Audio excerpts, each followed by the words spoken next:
Hi, I'm Elinor Silverstein, and I'm here to introduce you to my really good friend, Louie M. He's going to tell you a little bit about his vineyard in the urban part of life. Yeah. Hello. We're not sure. Suburban, urban vineyard, but it is possible. Notice no problems, no nets, no birds stealing these. This is in front of Louie's house. Yes. So he has just this little green strip, or this little strip, which isn't actually little, goes all the way between the driveways, between him and his neighbor's driveway, and two driveways, and look at these stunning grapes. We're stressing the plant by letting every grape grow, not by dropping fruit. So tell me a little bit about that. Grapes are very vigorous plants. They grow just about anywhere. You don't really cultivate other than once you get the bare roots planted and sort of set them up. This is basically the third year for most of these vines. They're very healthy, very strong, very big. They're doing very well. There's a lot of room for root growth under these driveways. The cordon, this would be the trunk coming up. Cordon means what? Cordon is the horizontal part of that vine that sets up and stays. And every year in January or February, we'll come back and prune these vines down to the knuckle. That would allow new growth to come out right down here close to the trunk, but right up in here in the knuckles. And all this will come back again. And so you basically have to cut it all out and let it start all over next year. Grapes only grow on 1-year-old wood. So that's why you have to take it down to a knuckle that's left from this vine. Show me again what a knuckle is. Well, bye. Arrivederci. See you later. Okay. Right here, it was the first vine that was pruned and cut right back to there. That ended up splitting, and then these two vines started from there and came on out. Got it. So you're going to cut it back to... So I have to cut this vine back to see where that little knuckle is right there? Uh-huh. And this one, there's a knuckle right up where my hand is. I might cut it to right there and let the new growth come out. But it looks like I might get new growth right out of this nub too. So there's rules, supposedly, on how much you're supposed to let it go and how much you're supposed to prune it back and everything. But I'm thinking with a limited amount of space, I'll just let it all grow. And I'll take every grape that I can. And because there's a thought that if you drop fruit about 2 months ago, that all the remaining growth will go into the remaining grapes. And it's questionable whether that's really accurate or it's an economic control rather than an organic control on the quality of your grapes. The prices will be higher. And so I don't know. Maybe I'm wrong, and I'll find out. I'll prove it up. Okay. That's the correct way. But I'm going to try this way first. Louie, yes. Do you have more than one kind of grape? I have that two. You're growing? Each row is different. This row is Cabernet Franc. Okay. And the row to the west of us is Tempranillo. It's a Spanish Cabernet, as it were. Oh yeah, it's a different color, so you can see how purple, almost black. Yes. These are. And then we'll go over to the other one and look at that. Okay, so you can even hear the street sounds here. Yep. Because we're actually on the street in front of Louie's house, so you can see. I received a lot of advice that I shouldn't do this. That number one, they wouldn't grow. Number two, I would never get the grapes to fruition because the how big that is. Rats or birds or somebody would eat them all.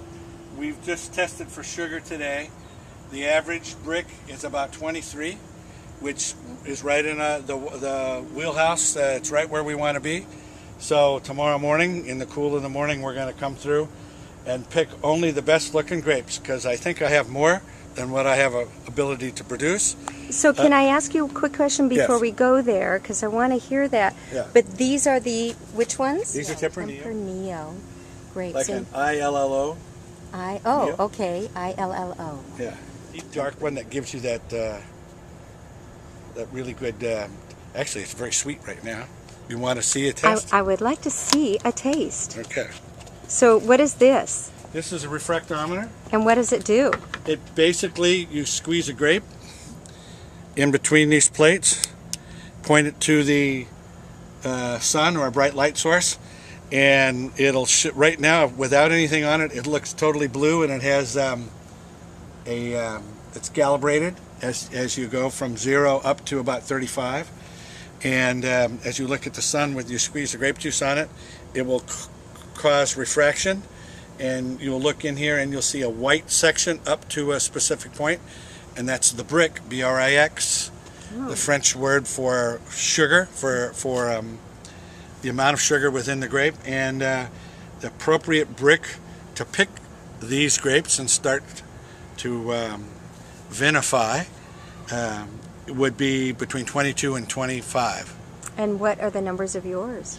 I tested today, the average is 23. So can we look? Yeah, let's see it. Let's go for it. Just pick a grape up, and there we go. Squeeze it. Grape juice. I like to taste it anyway. Oh, and then you spill it out. And then, that grape is at 19. Okay. A little low. A little low in sugars. However, the other side, where the bounty is, that you've already seen, the lowest one was 22 and the highest one was 25. So that's much closer to, that's really right in the wheelhouse. What I think, this is the first time I've ever tried to produce or do anything with it, so we're going to start picking tomorrow morning in the morning. It's not a lot. We try to hand separate them so that only good grapes go in. Stems, no anything else, so that we can try to see what we can come up with. If you do it. Say that again?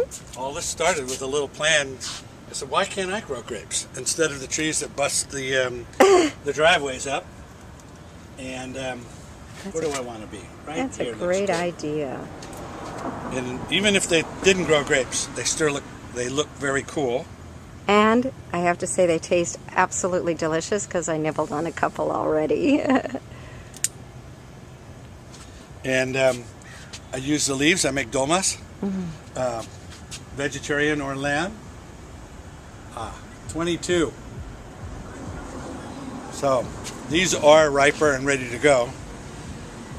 I'm not having the facility to really go after everything separately. I believe that I'm going to go ahead and pick tomorrow morning everything that I can pick, grape, and concentrate the sugars. And Thank you so much, Louie. And this is, I wouldn't call him a backyard grape grower because this is his front yard. Right. But Louie also has been selling his wines for quite a long time, you know. Well, we used to make with a vineyard and winery up off Chalk Hill Road, and they've since gone away, but in the meantime, You're doing your own. I'm going to give it a shot. All right. If nothing more, what a lesson.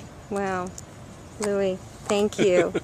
And so I just want to say this is for me to you to share about people in our community and what great things they're doing. Talk with you soon. Louie, what are you doing?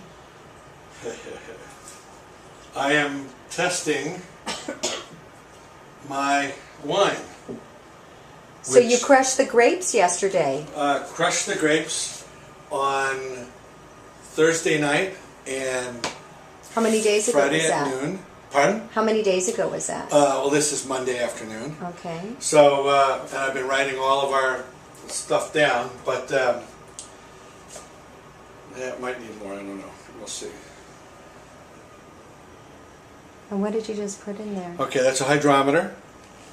And the mark that you see that we're looking for right here, where it goes from yellow to red, is, I don't know if you can see that right in there, it does go from yellow to red, is where you want to be.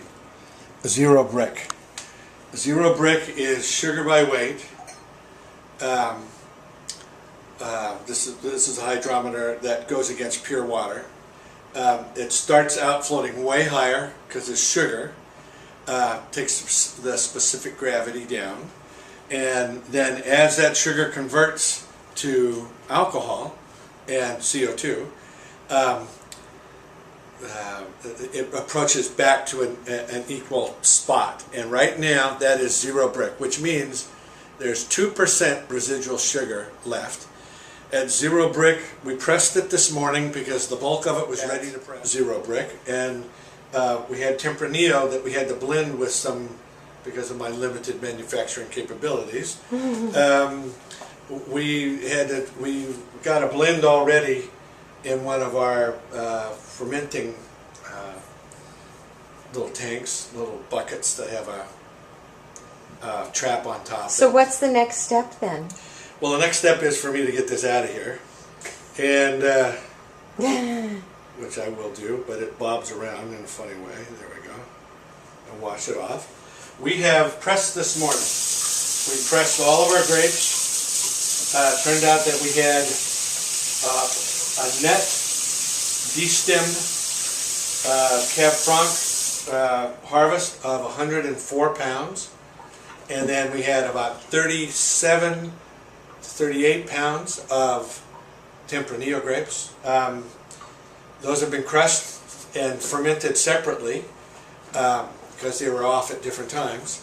And then when they get to a 0 brick, the way the bulk of it was this morning, it was time to press. So I have a little tiny wine press that I purchased that we went through, and we pressed the skins down to get a little over 11 gallons of juice. And one of those is a 100% Cab Franc, and the other one is a 5 parts out of 12 Cab Franc, and the other 7 parts is the Tempranillo.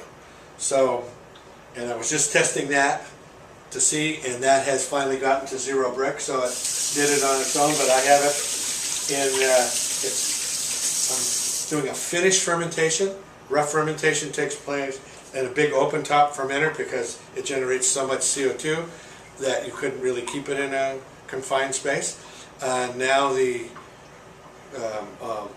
we're down to 2% residual sugar, so it will continue. There's still. And how long will it take before it turns into wine? Well, it's wine now. It's just it's going to take probably about another 4 or 5 days to where it turns into a very still fermentation stops. Which I'll keep testing it, and we will. There's other tests I have to give later on, acid tests, and I think I have to get a pH meter, something that I can tell pH, because evidently it's very important to red wines, and getting it to the right spot. But the fact that we got this far, that is great. Allow me to introduce myself. Yeah? A taste, 0 brick. There's still a bit of fermentation going on, that yeasty kind of smell, but most of that fermentation has taken place. We're down to 2% residual sugar. Be damned if it doesn't smell and taste good.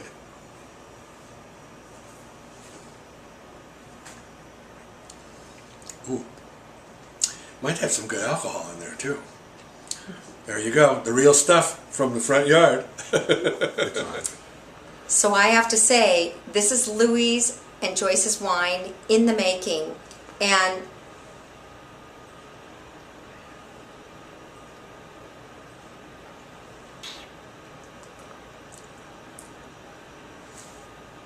what this is going to become is going to be unbelievable, and I hope that we can share this with you, because this is so sellable, and you're going to learn from Louie how you might be able to do this in your own front yard.